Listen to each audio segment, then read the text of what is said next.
सहनाववतु सहनौ भुनक्तु सह वीर्यं करवावहै तेजस्विनावधीतमस्तु मा विद्विषावहै। ॐ शान्ति शान्ति शान्तिः।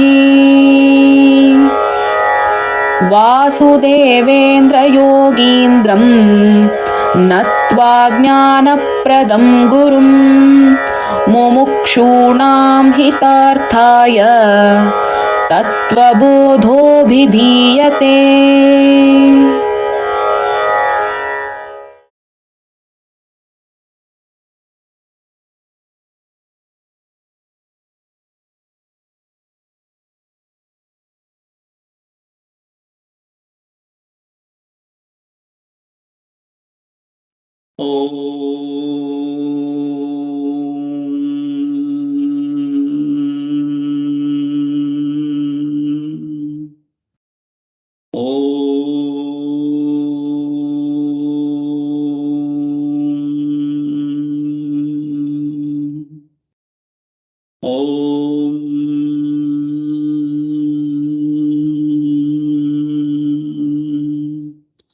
ॐ सहनाववतु सहनौ भुनक्तु सह वीर्यं करवावहै तेजस्विनावधीतमस्तु मा विद्विषावहै। ॐ शान्ति शान्ति शान्तिः। सदाशिवसमारम्भां शङ्कराचार्यमध्यमाम् अस्मदाचार्यपर्यन्तां वन्दे गुरुपरम्परां वन्दे गुरुपरम्पराम्। यस्यान्तानादिमध्यं नहि करचरणं नाम गोत्रं न सूत्रं नो जातिर्नैव वर्णानुभवति पुरुषो नानुपंसं न च स्त्रीनाकारं नाविकारं न हि जननि मरणं नास्ति पुण्यं न पापं नो तत्त्वं तत्त्वमेकं सहजसमरसं सद्गुरुं त्वं नमामि सद्गुरुं त्वं Namami. I offer my namaskaras to Sanatana Dharma Shankaracharya and all my gurus, and I also welcome you to this important text of Sanatana Dharma. It is called as Tattva Bōdhaḥ. It is a Prakarana Grantha written by Sri Adi Shankaracharya. For the newcomers, I am welcoming you all for this session. For the newcomers' sake, Ananda Shankara is run by me. It is a one-man organization, and we have a lot of already doing from last 5 years. Almost more than 8,000 students enrolled and attending classes. English, we have done Bhagavad Gita already, and all introduction to Vedanta we have done. Sadhana Chatushtaya we have done, and Ashtanga Yoga, Patanjali Ashtanga Yoga also we have done. Now we are taking this text. So all these things are available in YouTube, and all the newcomers, you can go to Ananda Shankara Srinivasa YouTube channel. Subscribe, please subscribe and see playlist. In playlist, all these topics, whatever earlier topics are there, one by one we are already putting it. Already we have put Sadhana Chatushtaya. It is about 13 videos are there. So we are putting in another 1 week Patanjali Ashtanga Yoga, around 20 videos are there. So that also you can see that. Subsequently, we may put all this one also. Introduction to Vedanta topics are going on. Editing is going on. And then after this, Tattva Bōdhaḥ English classes also may come. Bhagavad Gita also is going to come on the YouTube. But Bhagavad Gita, after this Tattva Bōdhaḥ text is over, I am going to start English Bhagavad Gita on Saturdays. After this Tattva Bōdhaḥ is over. So this is for your information. And in Vedanta, basically it's a very vast subject. I have already given Sanatana Dharma scriptures. Know your scriptures I have done, and I have given the link also one day. On the link you can go through and see Sanatana Dharma has got innumerable number of texts, whereas any other religion in the world has got only one book. Bible is one book, Quran is one book, Dhamma Grantha is one book, and like that every other religion is only one book is there, and that is the only interpreted in different ways and other things like that. Whereas in our Vedanta, it is not one book. It is a forest, a jungle of books. It is innumerable number of books are there. Innumerable number of books are there. Where to start, how to start and all. Maybe all other worldly religions are around 2500 years old, whereas Sanatana Dharma dated back by these people. Modern science, they have dated back up to 15,000 years. But as per our Vedanta, it is available very eternally. It is available from a long time, because they want only evidence. A sakshi is required. That sakshi may be written in the leaves of the palm tree leaves. They have written all those things. That is only maybe evidence available 15,000 year old or something like that. Or in stone somewhere engravement may be there. Shasanas, like that only they want evidence, the modern science. But before writing itself, if it is there, means it is available from a long time. It is not written maybe from mouth to mouth, from one mind to another mind. It is transcended. That's how the Sanatana Dharma is preserved. It is not in libraries preserved. It is preserved in the minds of the people. That is how such a vast knowledge has been coming from people to people. Like that it is going on coming. So thanks to all the Sanatana Dharma Parampara, that's why we got all this knowledge. So these are all, there are several knowledges are there. There are Karma Yoga knowledge, Karma theory, Karma Yoga knowledge is available. Upasana Yoga is called Bhakti Yoga knowledge is available. So Karma Yoga, Raja Yoga knowledge is available. But we are talking to the original knowledge called Jnana Yoga. It is Advaita Siddhanta. It is in the Vedanta. Vedas are the first text. Veda, Upanishads. Veda contains Upanishads. Upanishads is in the last end of the Vedas are there in most of the Vedas. So that is why it is called Vedanta. End of the Veda is called Vedanta. So Vedanta is mainly talking about Upanishads. That is called Jnana Marga. So we are sticking on to the Jnana Marga only. Upanishads are very vast and very difficult to understand. So it has been written commentaries by many people. Among them, Shankaracharya has written commentary for 10 Upanishads. So that is why it is called as very famous Upanishads. So those Upanishads commentary is called as Bhashya Granthas. Bhashya Grantha, again, it is difficult to understand. So in order to simplify that, he has written some of the guide like books.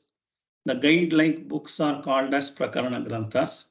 Prakarana Granthas are simple in nature. He has written about 47 Prakarana Grantha. So in that Prakarana Grantha, some basic level Prakarana Granthas are there, and up to the very complex Prakarana Granthas also there, very high level knowledge. To classify that, we can say that high school level guides are there. After that, you don't have guide for the primary school. No? So high school level guides are there. After that, you have graduate, undergraduate level is there. Then graduate level or master graduate level Prakarana Granthas are there. And PhD level Prakarana Granthas are there. So we are taking the high school level Prakarana Grantha and we teach up to the master level and PhD level Prakarana Granthas also. We go on teaching after you come to that levels. So in some of my old classes, in 5 years old classes and all, we have started almost graduate level or master graduate level texts also we are teaching. So this is the basic Prakarana Grantha. This is the beginning of the Vedantic knowledge. So let us go through this. This Prakarana Grantha name is called as Tattva Bōdhaḥ. So like this, several texts he has written. Atma Bōdhaḥ is there, Bala Bōdhaḥ is there. Like that's a lot of things are there. This is called the Tattva Bōdhaḥ.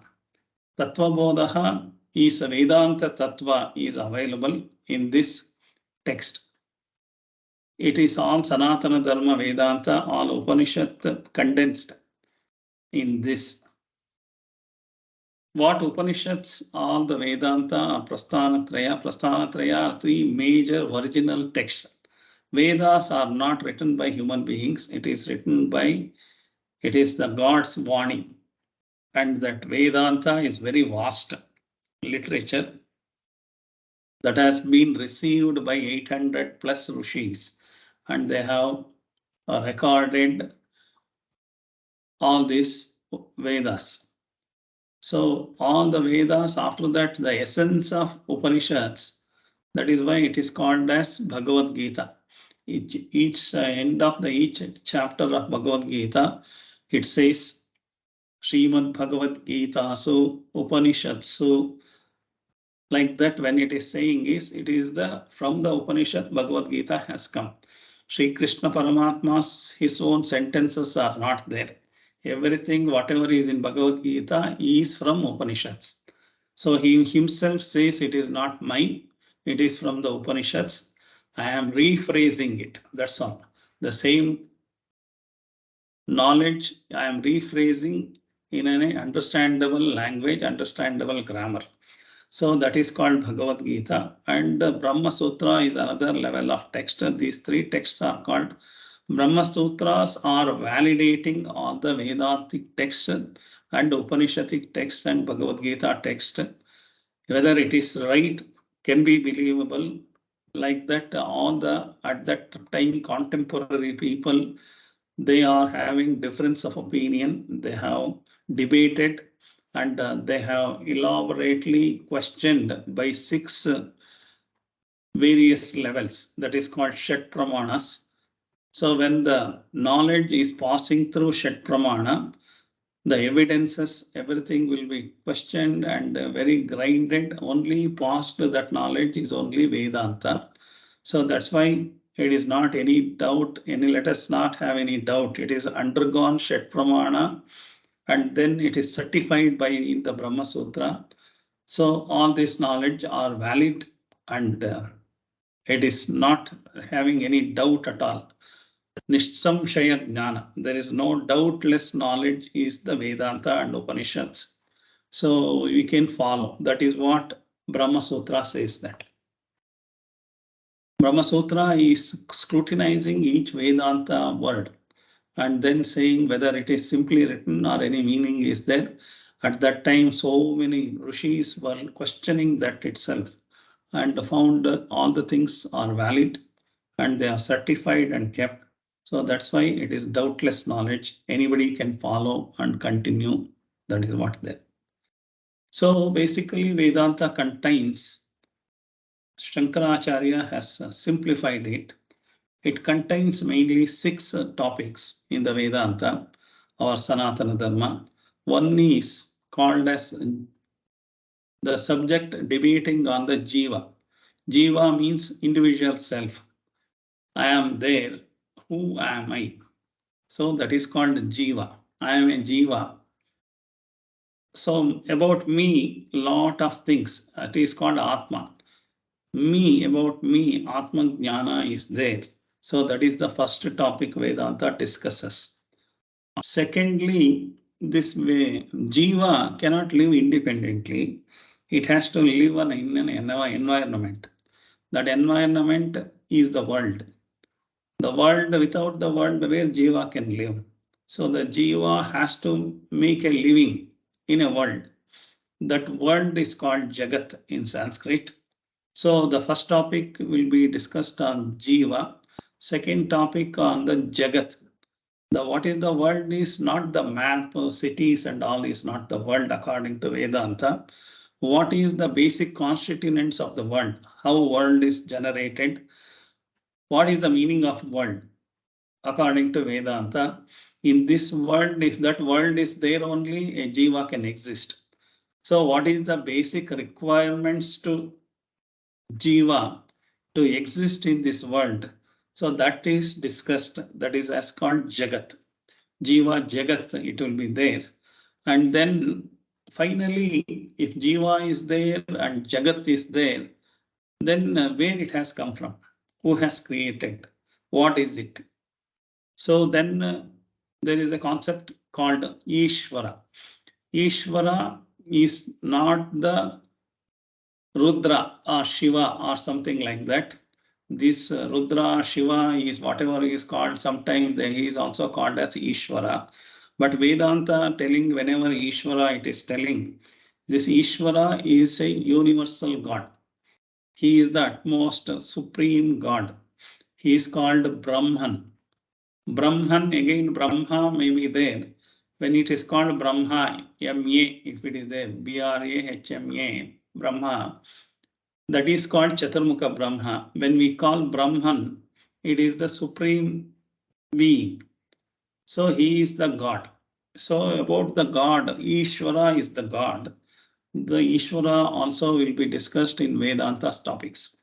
So first three subjects will be Jiva, Jagat and Ishvara topic will be discussed. And in any Vedanta, totally, I am talking. In generally, Sanatana Dharma discusses this.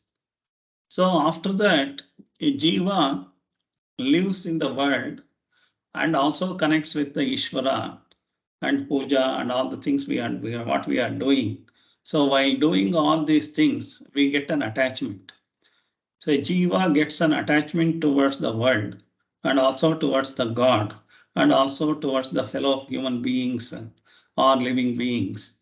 So this attachment is making us a lot of emotional upsets.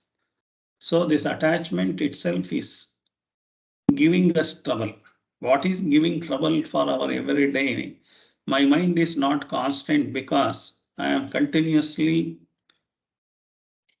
getting affected because of my swinging moods. Otherwise, when mood is swinging, my health is also swinging. So why it is swinging?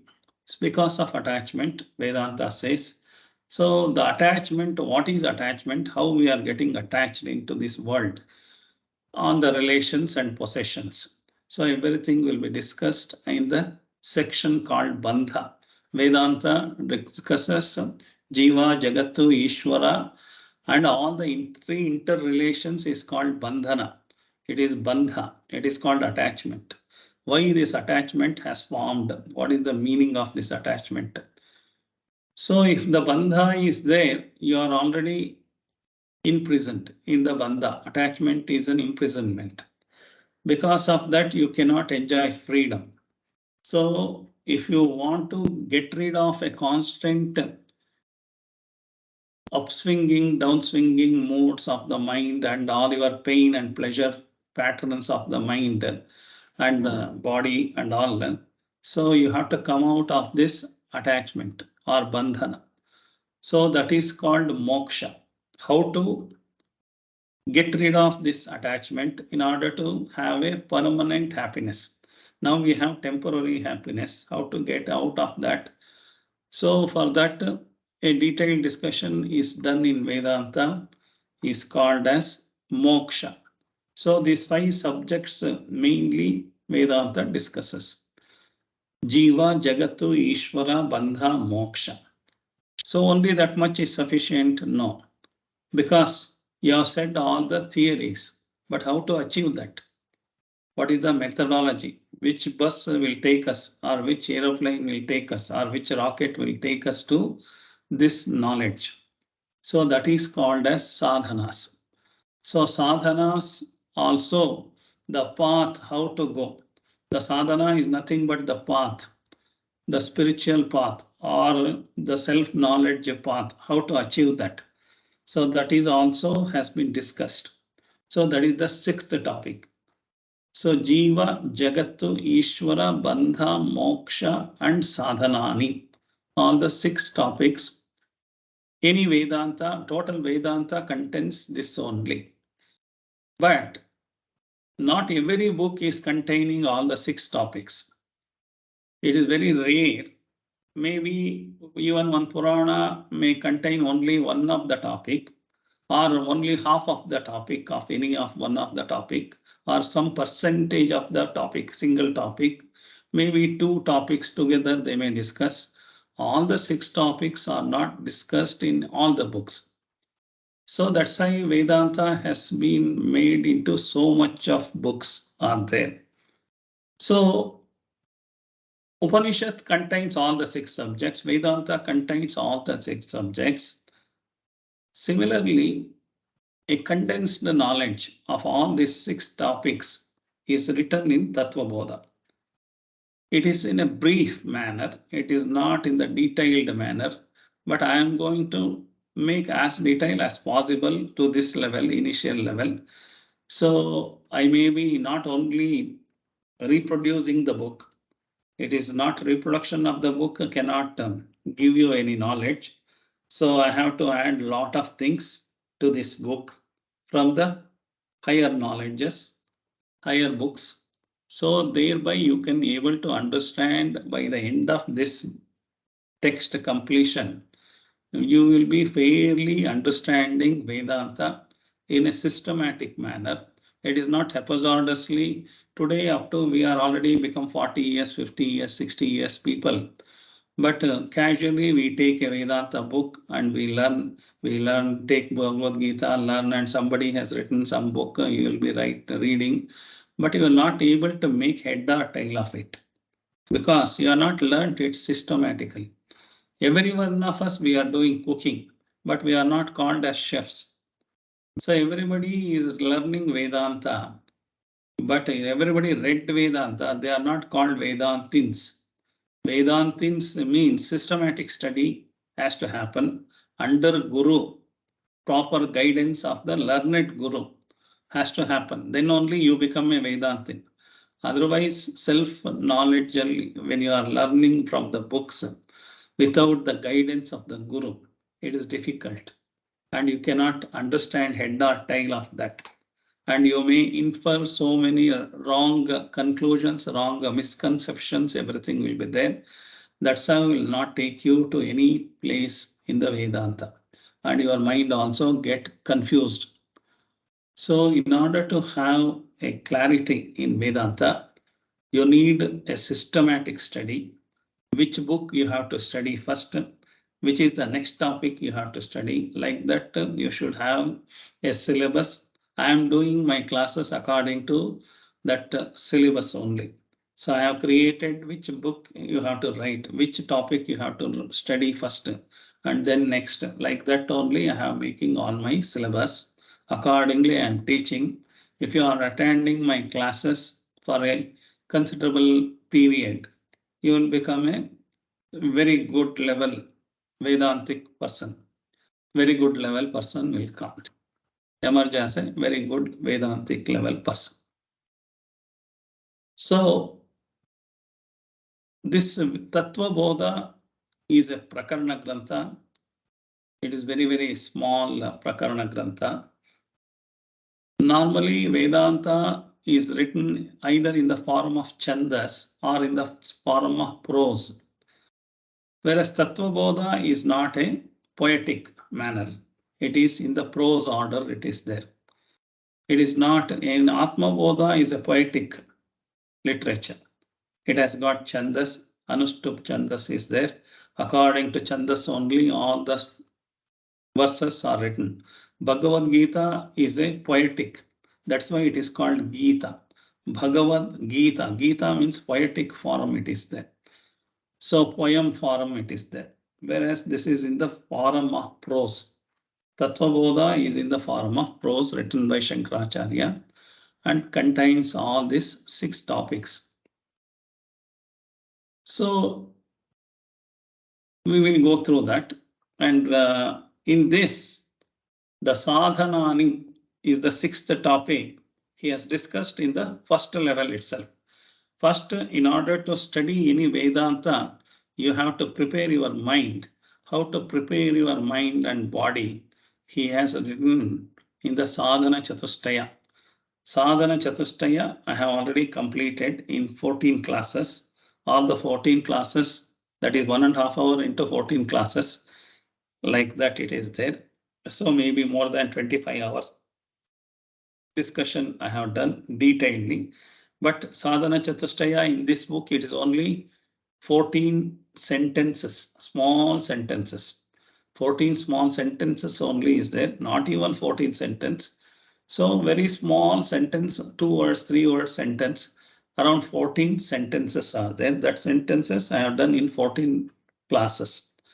Detailedly I have done that. Please go to YouTube, Ananda Shankara Srinivasa Prasad. You type it, you will get. Please subscribe and go to playlist.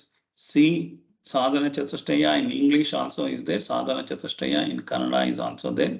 Please go through. That is the minimum eligibility criteria to study any Vedanta. So you have to make that sadhana by yourself and then go.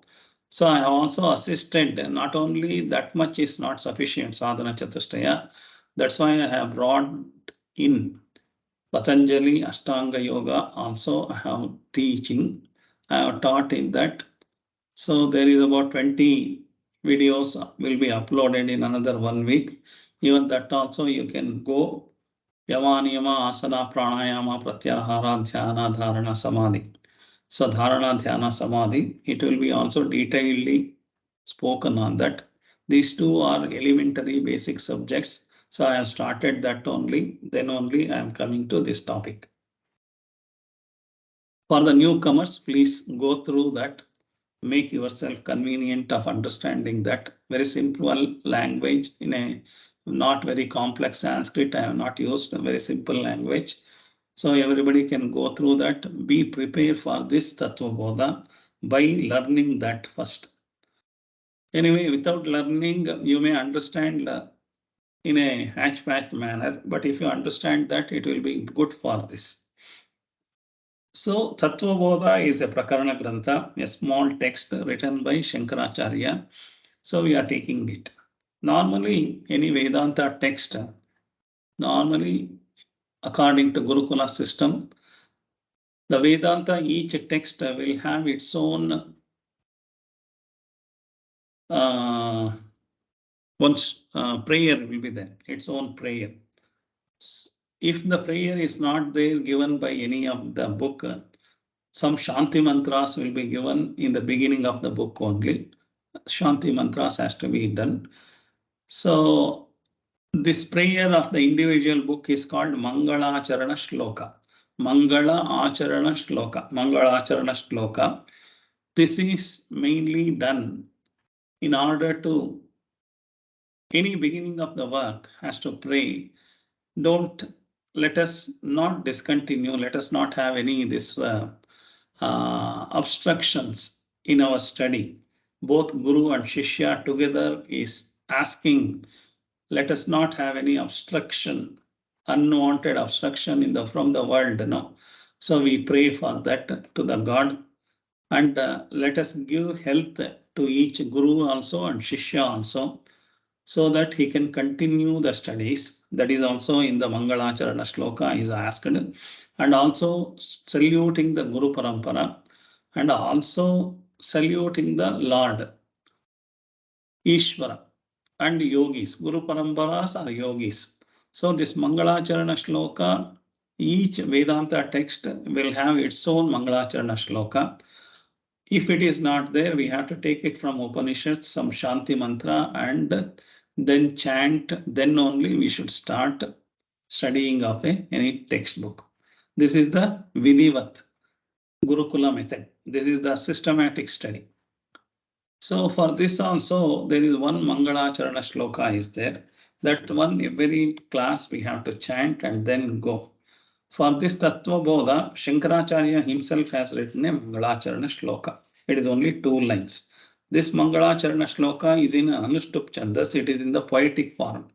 But all the rest of the text of the Tattva Bodha is not in the poetic form. It is in the prose form. So let us chant this. Vasudevendra Yogindram Natva Jnanapradam Gurum Mumukshunam Hitarthaya Tattva Bōdhaḥ. So this is what is the Mangalacharana Shloka. It is the invocation prayer. Part of the text. Any Vedantic text has to have an invocation prayer. If it is not written in the book, we have to take it from Vedanta Upanishad. Some of the Shanti mantras are there. Has to be spoken on that only, then we have to talk. So here Tattva Vasudevendra Yogindram Natva Jnana Pradam Gurum. So here what it says is Mumukshunam Hitarthaya Tattva Bōdhaḥ.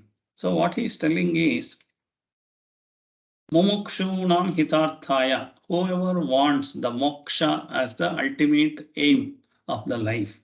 For such people, this Tattva Bōdhaḥ, this Tattva Bodha is written. So with this Tattva Bodha, who are all there? So Vasudevendra Yogindram, who are all this one got mokshatvam is Vasudeva is nothing but Krishna, Indra Yogi. All the yogis and rishis and Indras and everybody has got this knowledge. Which knowledge? This mumukshunam knowledge. This is moksha knowledge, they got it. And who will be teaching? Jnana Pradam Gurum. Whoever having the knowledge, such Guru has taught. Because of that only we got all the moksha into our this one. So for this invocation prayer is for this book, this Tattva Bodha, Vasudevendra Yogindram Natva Jnanam Pradam Gurum Mumukshunam Hitarthaya Tattva Bōdhaḥ. So now we are entering into the text. The text itself directly we go. First we have already done Sadhana Chatushtaya. After Sadhana Chatushtaya, you are becoming an eligible person to study Tattva Bodha. After studying Sadhana Chatushtaya and becoming Sadhana Chatushtaya person, then you are eligible to read Tattva Bodha. So that is what they are telling. Etat Sadhana Chatushtayam Tattva Sattvavivēkaḥ bhavanti.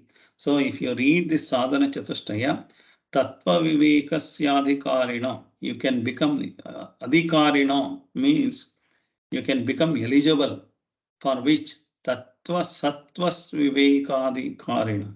So you will be eligible to read this Tattva Viveka, Tattva Bodha. So he is blessing that. Now from that, the text is written in such a fashion. So today what we are taking, calling it as frequently asked questions. FAQs are there in most of the reviews or most of the any of the knowledge if you want to get from the modern world. FAQs are there.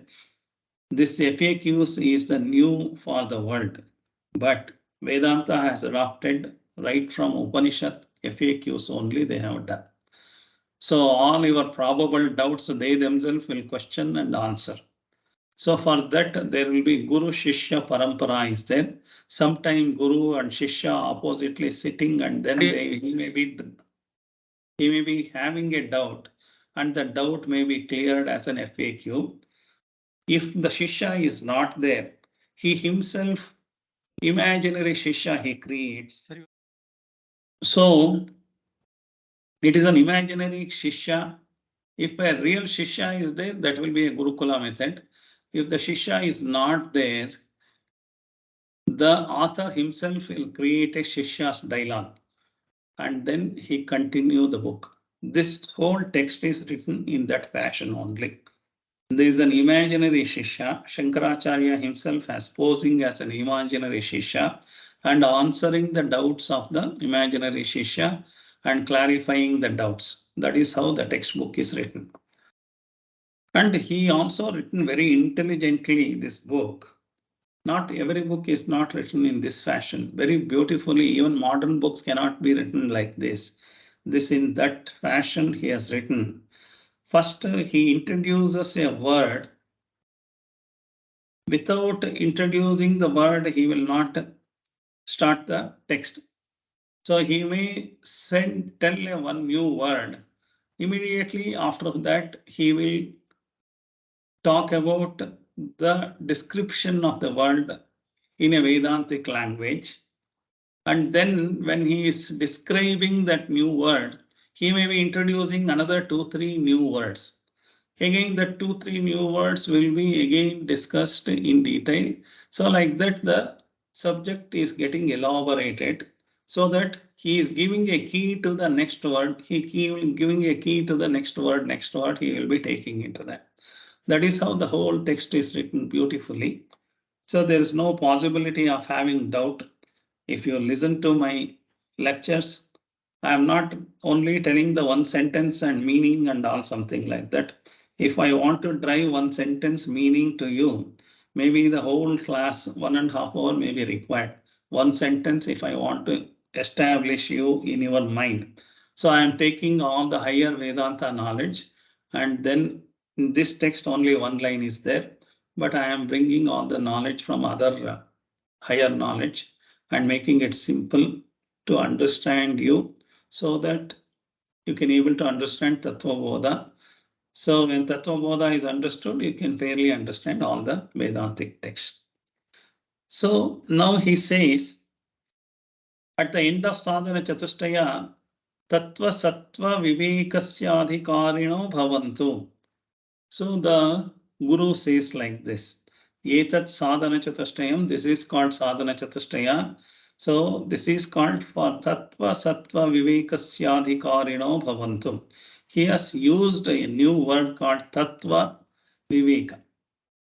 Tattva Sattva Viveka. So for that, Tattva Viveka is a new word. The Shishya again immediately catches that word. He says, Tattvavivēkaḥ Kaha. For that, Guru Shankaracharya answer says, Ātmā satyaṁ, tadanyat sarvaṁ mithyēti. So this is the one sentence he is telling. What is Tattva Bōdhaḥ? What is Tattva Viveka? What is the Tattva? What is the Viveka? Everything he is asking. What is Tattva Viveka Kaha? That is a simple question he is asking. For that, Shankaracharya says, Ātmā Sathyaṁ, tadanyat sarvaṁ mithyēti. Tattva means this is the basic, the principle. The basic principle, basic Viveka is this. You have to Vedanta, one line he has condensed the total Vedanta. It is called Atma Sathyaṁ, tadanyat sarvaṁ mithyēti. So let us go into that. Atma Sathyaṁ, tadanyat sarvaṁ mithyēti. Very, very beautifully he comes into that. And this Tattva Bōdhaḥ syllabus I have sent.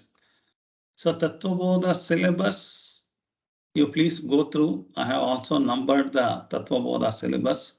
Please go through that. And Tattva Vivēkaḥ, he says,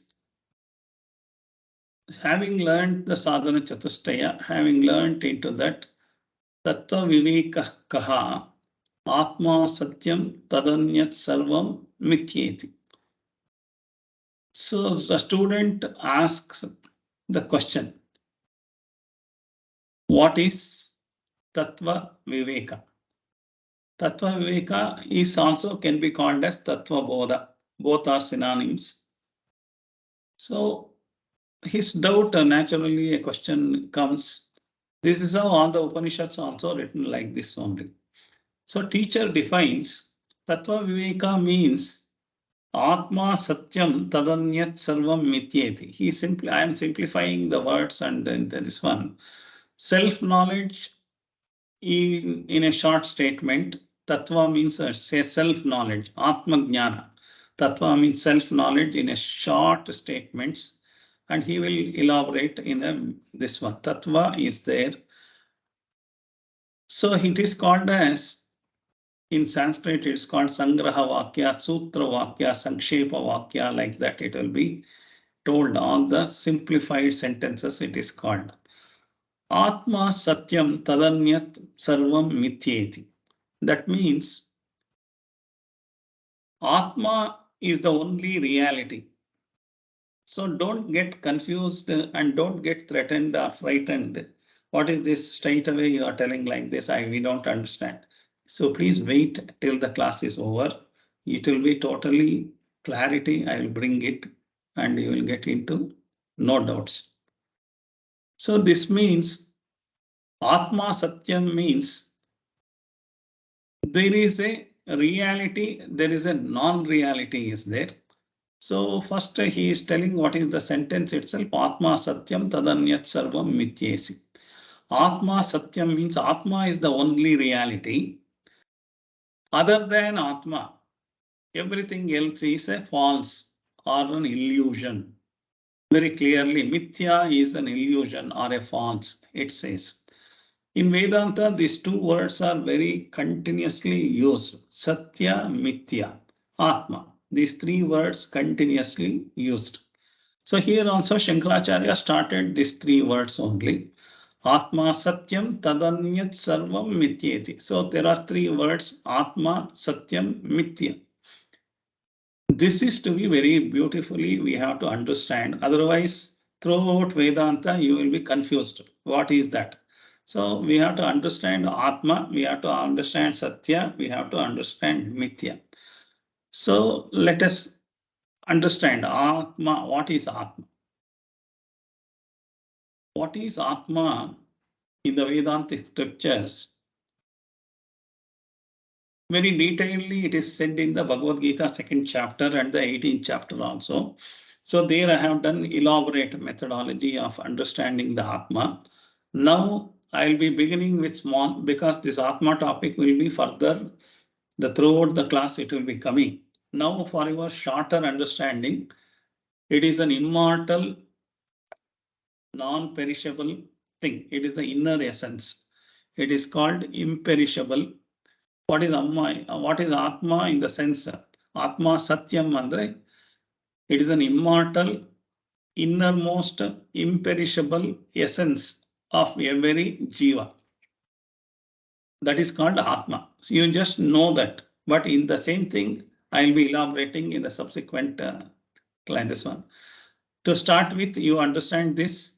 Atma is the immortal essence, invisible. It is immortal means it doesn't have any the death. For everything, there is a date of birth, there is a date of death is there. Even if you buy a car from the showroom, after 15 years, you are putting back into the garage. So in the Gujari, you are putting. So there is a date of birth and date of death of the car is there. Like that, any of the material in the world, even your employment has got a date of employment and date of retirement. Even my body, date of birth is there, date of death is there. You name anything in the world, everything has got a date of birth and date of death, including Earth. Earth may be having more number of millions or billions of years. Maybe total solar system is also going to collapse. For that also there is a date of birth is there. Maybe whole universe may be there. That is also there is a date of birth and date of death is there. Maybe in trillion years it may be there. So all the things having date of birth and date of death. So that is called, it is immortal, it is not immortal, it is not eternal. So only Atma principle is eternal. What is Atma? We are going to learn futuristically. For that purpose, I am telling it is immortal means Atma is immortal and then invisible. It is not possible to see by any of your telescopes and microscopes, not possible. So that is a principle. That principle cannot be seen. Invisible, immortal, innermost essence of every jiva. That is called as Atma. Innermost essence means So the jiva, what is jiva in my body? The physical body is the jiva? No. Or my mind is jiva? No. Then what is that I know as jiva? That one thing, if it is not there, this jiva, this body, mind cannot survive. That one thing is there, then only the body mind complex can survive.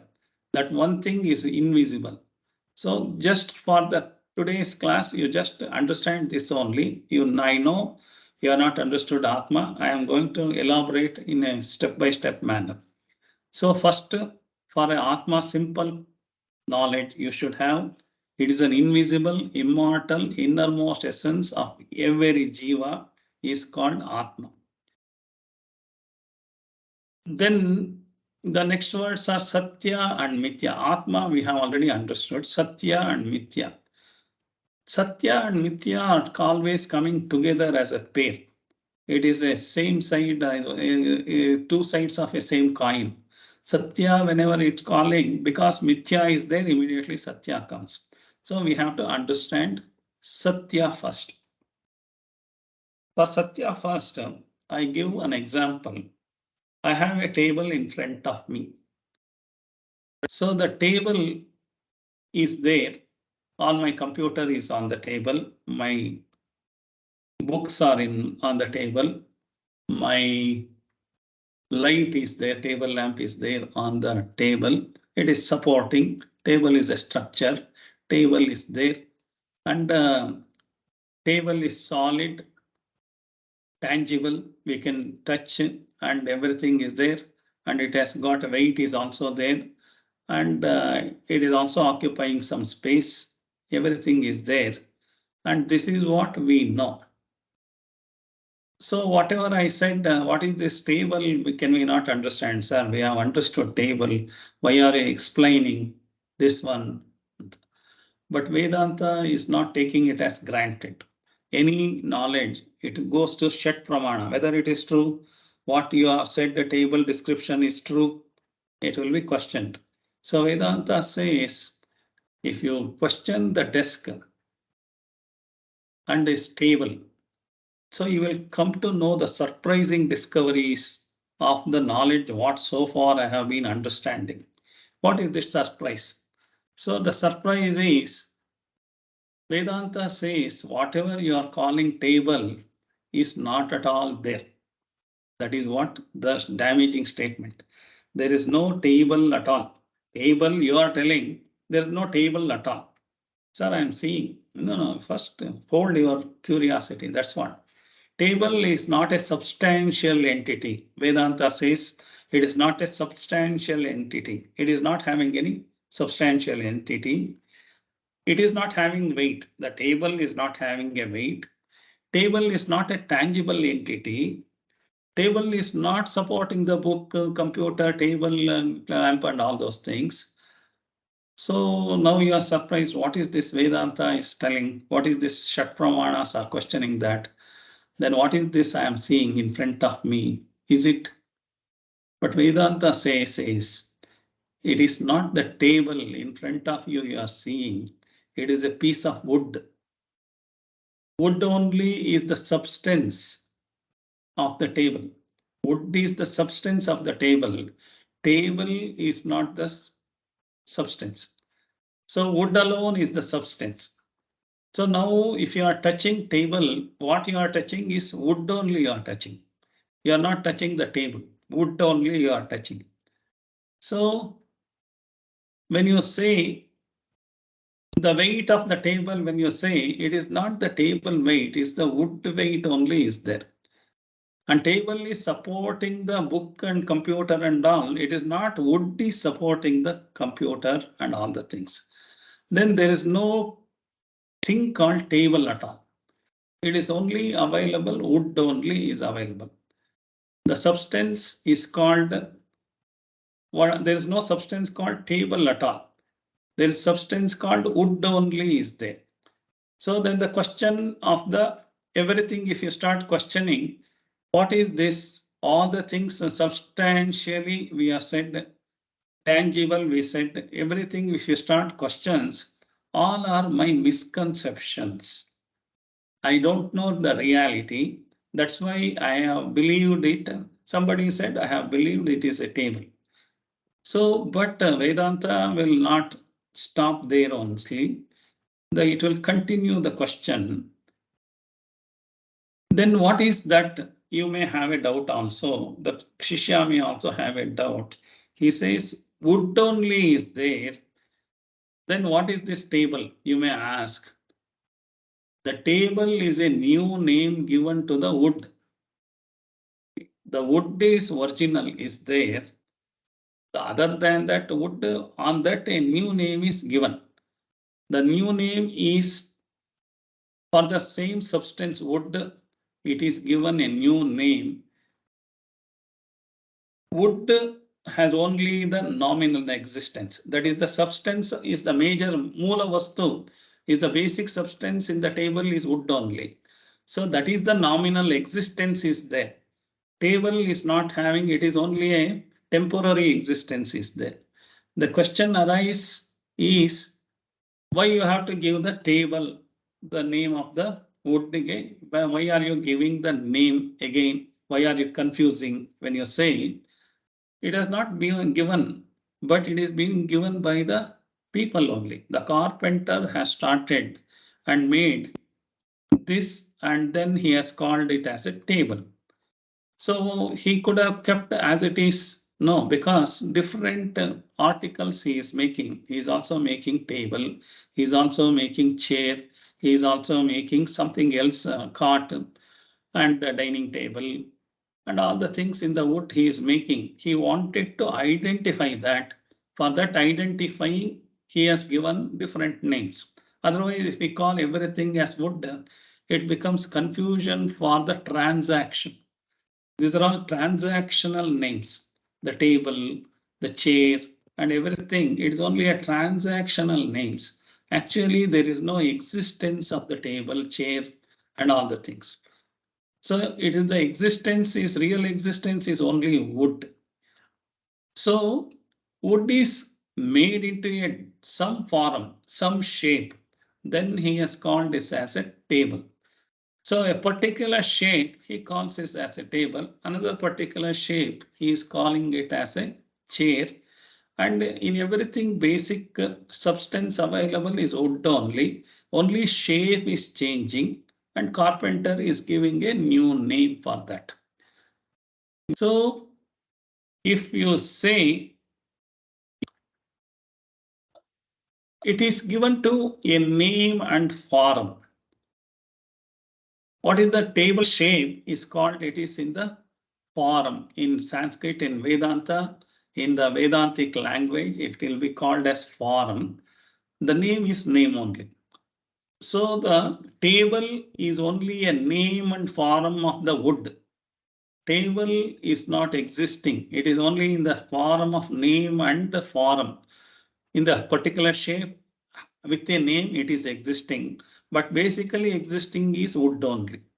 So in Vedanta, that description, name and form is called as Nama Rupa. It will be continuously used in future. Please remember this. So Vedanta calls this as basic substance upon which a new name is given, new shape is given. It is called as Nama Rupa. That means table is only a Nama Rupa. It is not the substance. The substance is wood.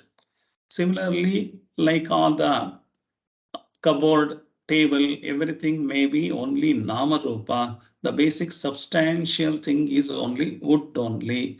So this is very important principle you have to understand.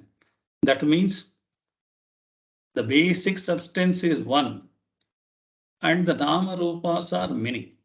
So basic substance are one and the Nama Rupas are many. So this is called Atma principle. The basic substance is Atma.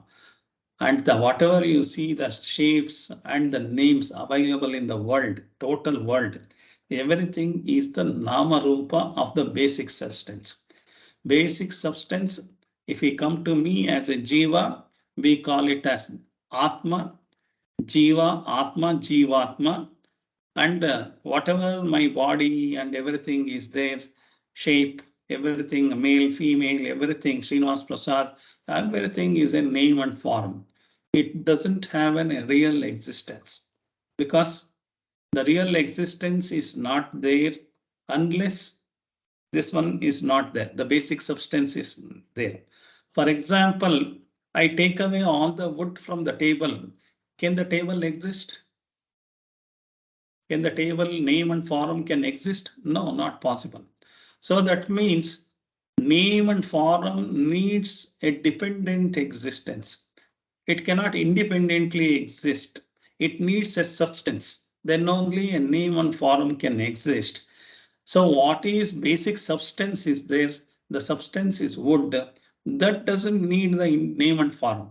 Wood can exist without the name and form also. Wood can be existing in the log form. Wood can exist in the powder form. Any wood, the sawdust is also a wood only. Wood can exist in any form. It doesn't need any shape or any name or form. But table cannot exist without wood. So this is the Atma Satya. Atma, Anatma, other than that is Mithya.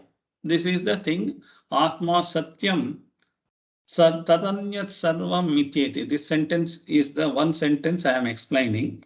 Atma Satyam. Atma, this is wood is real. Rest of the Nama Rupa, the name and forms are unreal. It is Mithya. Unreal is called as Mithya. The real is this. Real is the basic substance upon which the substance is independent of any Nama Rupa, but all the Nama Rupa is dependent on the substance. So whatever is dependent is called Mithya. Whatever independent is called Satya. So Satya and Mithya knowledge should be there for you. If you don't understand Vedanta, Atma, Satya, Mithya, this knowledge, without that you cannot go into further knowledge of Atma or further knowledge of this. So similarly, you should understand this very existence, dependent existence. The table name and form is mainly dependent on wood. Without wood, table cannot exist. Name and form cannot exist. So the wood is the independent existence. Dependent existence is Nama Rupa, name and form. So whatever independent existence is there, that is called Satya. And whatever dependent existence is there, name and forms, these are all called unreal. That means it has got some date of birth and date of death is there. The table is formed on such and such a date. Tomorrow it is destroyed. The date of death of the table happened, closed. Similarly, this body of Srinivas Prasad is taken birth on certain date of birth, and it will be dying on one certain date of birth. But this Atma is not going to die. The whole body can die. Body mind complex can die, but Atma is not going to die. So that is the basic substance upon which this body and mind intellect is there. Without that basic substance, this Nama Rupa of the body, mind, intellect cannot exist. So further you are going to understand this, what is the Atma and all. So at least this you should be able to have a table, wood, and what is real, what is unreal. By this example, you should know. I give another example. For example, we go to a jewelry shop, your marriage anniversary, you want to give a gift to your wife, you take on her. And when you go to the jewelry shop, Tanishq jewelry shop, around 5,000 jewelry models are exhibited. Diamond, gold, everything is there. Lot of jewelry is available.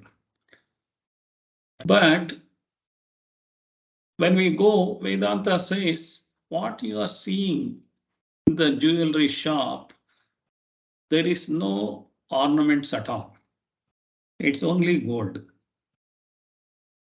So if the gold is there, given new names and forms, necklace, depending on the usage, you may call it as the gold If you are using on the hand, it is bangle. If you are using on the ear, it may be earring. If you are using at a pendant or a chain, it is a chain. But all are nama rupas. All the 5,000 jewelry ornaments, whatever available, everything is mithya. It is not real. The real is gold only. On the gold, this name and form is existing. Suppose I don't like this design, this bangle is become old. I don't want this design. I want to make a new design. I destroy this. I want to make it as a chain. So what happened? The death of the bangle happened, but not the death of the gold is not happened.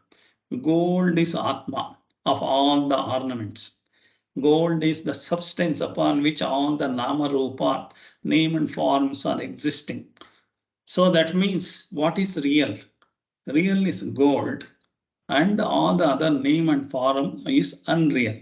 That means if today you are going to a jewelry shop after this Vedanta lesson, you say all the ornaments are unreal. So all the ladies will get a heart attack. What is this? Unreal. So the unreal is real is gold only. All the other things available is only the shape, name, and the form. A name is given according to the usage. That name and the shape only you are believing that is true. But understanding the below the substance you have forgotten. Only the husband may be knowing when he is giving the bill because gold weight you have to give. Otherwise, even then he will forget. But he will only say where is the necklace, where is the bangle and all. But he has forgotten and you also forgotten, everybody forgotten. So similarly, we talk Srinivasa Prasad, Manjunath, something like that. We will be talking on different names only. And all the things also according to my house, my car, everything I am talking, everything has got a basic substance is there. Now what happens? All the basic substance what we are seeing is also coming from Panchabhutas. All the substance is made up of Panchabhutas. Panchabhutas are Akasha, Vayu, Agni, Jala and Prithvi. This is the 5 basic elements of any substance, including me, including table, including your computer, including anything. Only this much only available. Panchabhutas are available. But Panchabhuta also exists on the basic substance. Panchabhuta itself cannot exist by independently. It is also existing on that Atma. That is the God. So on God, Panchabhuta is there. Substances. That is also a nama rupa. Panchabhuta is also a nama rupa. Leave alone your computer, all the worldly materials, even worldly continents, everything is there. The whole sun, moon, everything. Universe itself is lying on the basic substance called Ishvara. So here I am living individually as a Jiva Atma. There it is Paramatma. It is the larger version of that is called Paramatma. The smaller version is called as Jivatma. So I am existing because of this Atma. The world is existing. The whole universe is existing because of Paramatma. So this Paramatma is the basic substance. The gold is the basic substance. The wood is the basic substance. On that, all the names and forms are existing. So this is called Atma Sathyaṁ, tadanyat sarvaṁ mithyēti. So this is the Tattvavivēkaḥ Kaha. What is Tattva Viveka? What is Tattva Bōdhaḥ? What is the Viveka in this? What is the Tattva? Secret of this Viveka. So here the secret of Viveka in any of the Vedanta says this cannot be told in any religion. Only this is very systematically built. No science can disprove this. Nothing can disprove this. So science has not developed to disprove this at also. So Atma Sathyaṁ, tadanyat sarvaṁ mithyēti. So it is beyond all reasoning, beyond all doubt. Beyond all your logical transactions, everything, this statement cannot be disqualified at all. Atma Sathyaṁ, tadanyat sarvaṁ mithyēti. So if you understand this, so we can begin the Vedanta. So with this, I will stop. Otherwise, so I will tell the next sentence, next of the statement of this Tattva Bōdhaḥ. I will complete that only, the statement, and then close today. So the first sentence of the Tattva Bōdhaḥ is Tattvavivēkaḥ Kaha, Ātmā Sathyaṁ tadanyat sarvaṁ mithyēti. Okay, he has not explained any of this, but I have explained what is Atma, what is Satya, what is Mithya, all the things I have explained. Whereas here immediately Shankaracharya jumps, what is Atma? Atma Kaha, he says, Stula Sukshma Karana Sharirad Vyatiriktah Panchakoshatita San Avastatraya Sakshi Satchidananda Swarupa San Yastishtati Sa Atma.